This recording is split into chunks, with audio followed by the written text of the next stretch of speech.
Sir మేము Zee TV Telugu channel నుంచి వచ్చామండి మేము. అవును సార్. మీ పేరు అలాగే మీ షాప్ పేరు, మీరు ఎప్పటి నుంచి వ్యాపారం చేస్తున్నారు ఒకసారి చెప్పండి మా జీటీవీ తెలుగు ఛానల్ వాళ్ళకి. మాది 5వ తరం సార్. మాది మా పూర్వీకులు మాళం గుడి దగ్గర గుడి కట్టక ముందు కాడి నుంచి ఇక్కడే ఉన్నారండి. విగ్రహం గుడి కట్టిన కానీ ప్రోత్సాహం చేసి అమ్మవారి ఆభరణాల కాడి నుంచి మొత్తాన్ని మా పూర్వీకులు తయారు చేశారని చెప్పేవారండి. ఎద్దుల బళ్ళ మీద వ్యాపారం చేసే స్టేజ్ కాడి నుంచి ఈరోజు రోడ్డు మీద వ్యాపారం చేసే స్టేజ్ దాకా వచ్చామండి. తరతరంగా చేస్తున్నాం. ఇది మా షాప్ పేరు హారిక పూజా సామాగ్రి.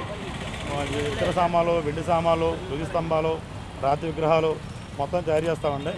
భీమవరంలో చుట్టుపక్కల పరిసర ప్రాంతాలు మొత్తం మేము చేస్తాను. అలాగే కాకుండా America, Singapore, Malaysia, Hyderabad, Bombay అన్ని చోట్లకి మేము పంపిస్తూ ఉంటామండి. ఈ సంవత్సరం మీకు యాక్చువల్గా వినాయక చవితి వేడుకలు ప్రతి సంవత్సరం వస్తూ ఉంటాయి. అవునండి. ఈ సంవత్సరం ఏమైనా మీకు స్పెషల్గా అనిపిస్తుంది వ్యాపారంలోనూ?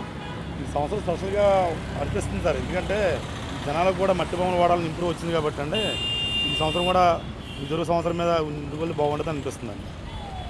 సార్ ఇప్పుడు ఈ మట్టి వినాయకం తయారు చేస్తున్నారు కదా విగ్రహాలని. అవునండి. ఈ మట్టి ఎక్కడి నుంచి సేకరిస్తారు, ఎక్కడి నుంచి వస్తుంది ఇది? సార్ ఈ మట్టి లోకల్లో మట్టి అయితే కొంచెం మనకి పగుళ్ళు బేట్లు రావడం వల్ల మాకు కలకత్తా నుంచి గంగానది మట్టి తెప్పిస్తున్నామండి.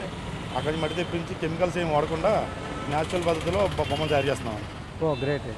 నెక్స్ట్ సార్ ఇప్పుడు ఈ విగ్రహం తయారు చేస్తున్నారు కదా, ఈ చిన్న విగ్రహం నుంచి పెద్ద విగ్రహం, ఇప్పుడు పెద్ద విగ్రహానికి టైం ఎంత పడుతుందండి? ఎంత టైం పడుతుంది దీనికి? పెద్ద విగ్రహం సుమారుగా మోడల్ బట్టి సార్ ఒకటి 3 గంటలు పట్టవచ్చు, ఒకటి 4 గంటలు పట్టవచ్చు, 6 గంటలు పట్టవచ్చు అండి.